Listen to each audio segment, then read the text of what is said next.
વડોદરા શહેરથી દુઃખદ સમાચાર સામે આવી રહ્યા છે. વડોદરા શહેરના હરણી ખાતે આવેલા મોટનાથ તળાવમાં મોટી દુર્ઘટના બની છે. વડોદરાની ન્યૂ સનરાઈઝ સ્કૂલના બાળકો મોટનાથ તળાવની મુલાકાતે પહોંચ્યા હતા, જ્યાં બોટિંગ દરમિયાન ક્ષમતા કરતાં વધુ બાળકોને બોટમાં બેસાડવામાં આવ્યા હતા અને આવી જ રીતના જે બોટ છે રાઉન્ડ મારવા નીકળી હતી. એ દરમિયાન અચાનક બોટ પલટી ગઈ હતી અને પલટી મારતા 23 જેટલા વિદ્યાર્થી અને 4 જેટલા શિક્ષકો છે એ આ તળાવની અંદર ડૂબી ગયા હતા. જોકે ફાયર વિભાગે આ ઘટનામાં તાત્કાલિક જાણકારી એમને મળી ગઈ હતી અને તાત્કાલિક એ જ ઘટના સ્થળે પહોંચી ગયા હતા. જોકે ફાયર વિભાગને ઘટનાની તાત્કાલિક માહિતી મળી ગઈ હતી અને તે ઘટના સ્થળે પહોંચી આવ્યા હતા. ત્યારબાદ ફાયર વિભાગ દ્વારા બાળકોનું રેસ્ક્યુ કરી દેવામાં આવ્યું હતું અને આ ઘટનામાં અત્યારે જે મોત છે એની શંકાઓ વધી રહી છે.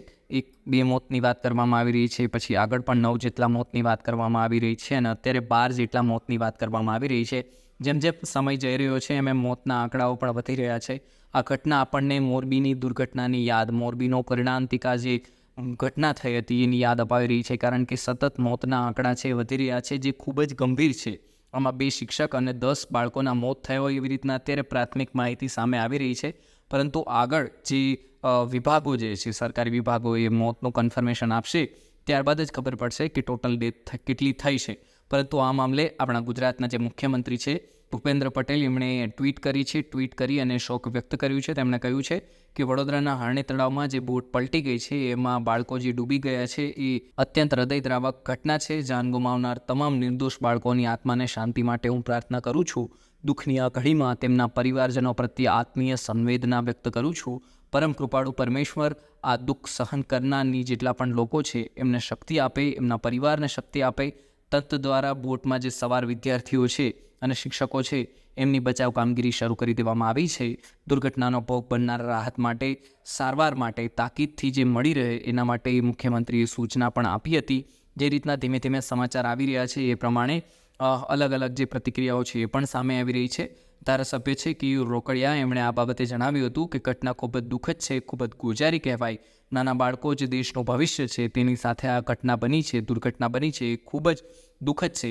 આ ઘટનામાં જે રીતના જો વાત કરીએ તો નાનામાં નાની ચૂક હશે અથવા તો જેની પણ ગંભીરતા હશે એની નોંધ લેવામાં આવશે. તમામ જે કોઈ પણ કસૂરવાર હશે એની સામે તાત્કાલિક ત્વરિત પગલાઓ લેવામાં આવશે.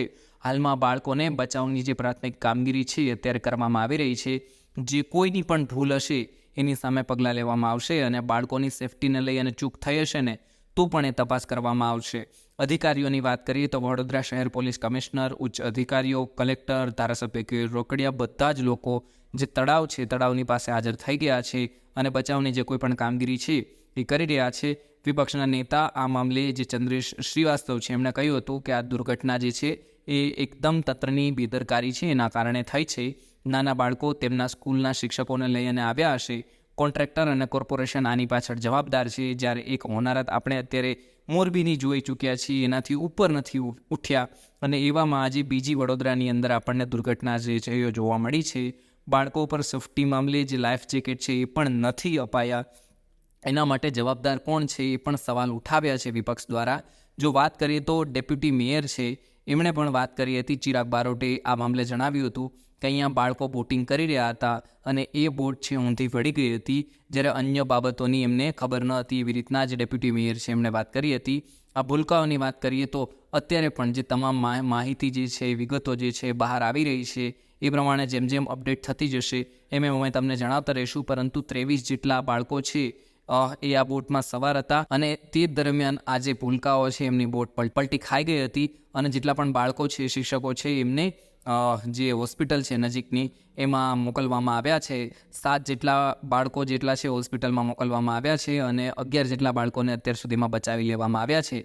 કુલ 23 જેટલા ભૂલકા આ બોટમાં સવાર હતા અને 4 જેટલા શિક્ષકો આ બોટમાં સવાર હતા. જે પ્રમાણે અપડેટ જે માહિતી આપતી રહેશે એ પ્રમાણે અમે પણ તમને મોકલતા રહીશું. પરંતુ આ બનાવની વાત કરીએ તો વડોદરા શહેરમાં હરણી ખાતે એક મોટનાથ તળાવ છે, ત્યાં મોટી દુર્ઘટના બની છે. આ જો સ્કૂલના બાળકોની વાત કરીએ તો ન્યૂ સનરાઈઝ સ્કૂલ છે એના બાળકો મોટનાથ તળાવની મુલાકાતે ગયા હતા, જ્યાં બોટિંગ દરમિયાન આ જે દુર્ઘટના છે એ ઘટી છે.